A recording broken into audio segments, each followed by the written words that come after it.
Hello everyone, welcome back to the channel. आज इस video में हम अपना नेक्स्ट टॉपिक पढ़ने वाले हैं और आज का हमारा जो टॉपिक है वो है फ्लूइड एंड इलेक्ट्रोलाइट इम्बैलेंस। ये टॉपिक दोनों ही सब्जेक्ट्स में आते हैं। फर्स्ट सब्जेक्ट है एडल्ट हेल्थ नर्सिंग एंड दूसरा है फंडामेंटल ऑफ नर्सिंग। ठीक है, और दोनों में ही थोड़ा बहुत चेंजेस आता है क्योंकि जब हम फंडामेंटल में पढ़ते हैं तो उसकी टोन सिटी पे ज़्यादा ध्यान देते हैं, जैसे हाइपरटोनिक डिहाइड्रेशन है या फिर आइसोटोनिक है या हाइपोटोनिक है। ओके, लेकिन जब हम एडल्ट हेल्थ नर्सिंग में पढ़ते हैं तो सिर्फ हम डिहाइड्रेशन की डेफिनेशन पढ़ते हैं, कॉजेस पढ़ते हैं, ट्रीटमेंट पढ़ते हैं, साइन एंड सिम्टम पढ़ते हैं। तो हम दोनों ही तरीके से पढ़ेंगे।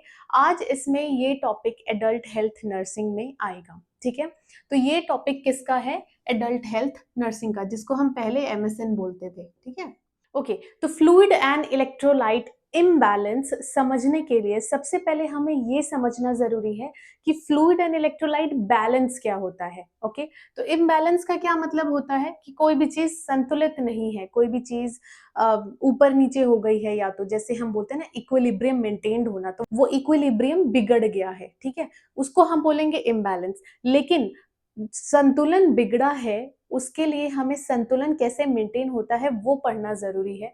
तो सबसे पहले हम पढ़ेंगे फ्लूइड एंड इलेक्ट्रोलाइट बैलेंस, कि फ्लूइड एंड इलेक्ट्रोलाइट बैलेंस होता क्या है। ठीक है, ओके। तो अभी तक आपको इतना पता होगा कि फ्लूइड एंड इलेक्ट्रोलाइट क्या होते हैं, इलेक्ट्रोलाइट्स कौन कौन से होते हैं, extra cellular fluid, intra cellular fluid, ये सब ऑलरेडी हम कवर कर चुके हैं।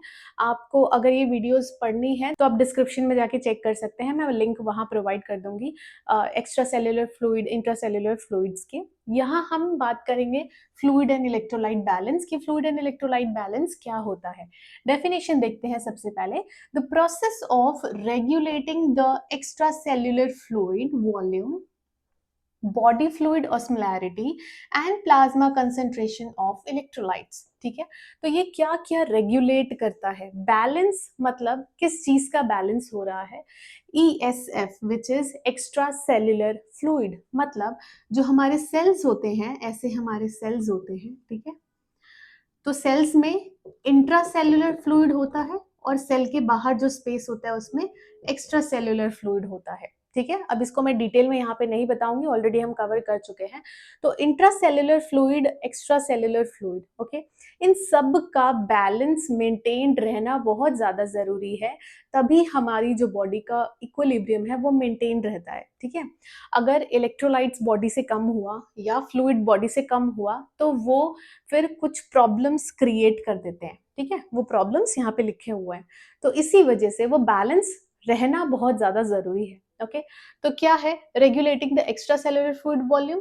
उसके अलावा क्या है? बॉडी का फ्लूइड ऑस्मोलैरिटी। ठीक है, जो ऑस्मोलैरिटी है बॉडी का, फ्लूइड ऑस्मोलैरिटी है, वो भी मेंटेन रहता है अगर बॉडी में प्रॉपर अमाउंट में फ्लूइड और इलेक्ट्रोलाइट हैं तो। ठीक है, उसके अलावा जो हमारी बॉडी में इलेक्ट्रोलाइट्स हैं वो सब बॉडी में मेंटेन रहने चाहिए। ठीक है, तो ये तो हो गया फ्लूइड एंड इलेक्ट्रोलाइट बैलेंस का जस्ट एक ओवरव्यू। ठीक है, अब हम पढ़ते हैं कि फ्लूइड इलेक्ट्रोलाइट इम्बैलेंस क्या होता है। ओके, तो imbalance occurs when intake and output are not equal or when the distribution of water and electrolyte between compartment is altered। ठीक है, अब देखो क्या है, बॉडी में इनटेक एंड आउटपुट अगर इक्वल नहीं हो, मतलब जैसे हम बोलते हैं ना कि अगर किसी को वॉमिटिंग हो रही है या फिर किसी को बहुत सीवियर डायरिया है तो हम उसे बोलते हैं कि वाटर इनटेक बढ़ाओ, ORS पियो, है ना। ORS पीने के लिए हम बोलते हैं।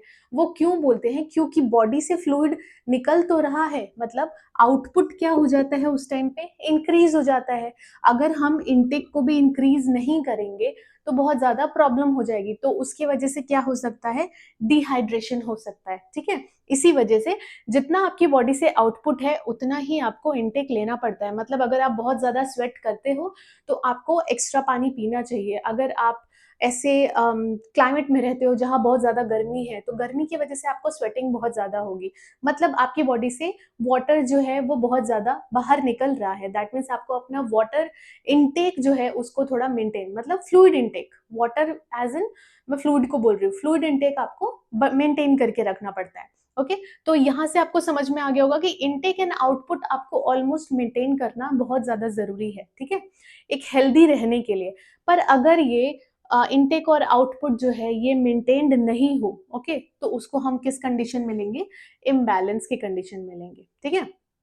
उसके अलावा क्या है यहाँ पे देखो, जब जो वाटर का डिस्ट्रीब्यूशन है, मतलब water and electrolyte, fluid and electrolyte का जो डिस्ट्रीब्यूशन होता है आईसीएफ में और ईसीएफ में, ये बिटवीन कंपार्टमेंट जो दिए हुए, ये सेल जो है हमारा, सेल के अंदर सेल के बाहर कितना इलेक्ट्रोलाइट होना चाहिए, कितना अमाउंट ऑफ वाटर होना चाहिए, अगर वो ऑल्टर्ड होता है, अगर वो डिस्ट्रीब्यूशन प्रॉपरली नहीं हो रहा है तो भी प्रॉब्लम आती है, ठीक है। और इसी को हम क्या बोलते हैं, इम्बैलेंस बोलते हैं, फ्लूइड एंड इलेक्ट्रोलाइट इम्बैलेंस, ठीक है। ओके, तो इसके कुछ टाइप्स हैं हमारे पास, फ्लूइड इम्बैलेंस के दो टाइप्स हैं यहाँ पे। फर्स्ट है फ्लूइड वॉल्यूम डेफिसिट। अब डेफिसिट से आप मतलब समझ रहे होगे, डेफिसिट का क्या मतलब होता है, डेफिशिएंसी मतलब कम, ठीक है। तो फ्लूइड वॉल्यूम क्या हो गया यहाँ पे, कम हो गया है। और यहाँ क्या है, फ्लूइड वॉल्यूम एक्सेस, मतलब ज्यादा हो गया है। तो इसमें क्या हो रहा है, फ्लूइड एंड इलेक्ट्रोलाइट की कमी हो रही है और इसमें फ्लूइड एंड इलेक्ट्रोलाइट ज्यादा हो जा रहे हैं, ठीक है। इसका दूसरा नाम क्या है, डिहाइड्रेशन। ये बहुत कॉमन नेम है जो हम यूजुअली बहुत ज्यादा यूज करते हैं, डिहाइड्रेशन। और ये एक ऐसा टर्म है जो सभी को पता होता है, ठीक है। शायद आप हाइपोवॉल्यूमिया बोलो, फ्लूइड वॉल्यूम डेफिसिट बोलो तो कोई ना समझे, लेकिन डिहाइड्रेशन बोलोगे तो 100% सभी समझ जाएंगे, ठीक है। तो डिहाइड्रेशन हो गया फ्लूइड वॉल्यूम डेफिसिट, और हाइपर वॉल्यूमिया या ओवर हाइड्रेशन बोलते हैं हम फ्लूइड वॉल्यूम एक्सेस को, ठीक है।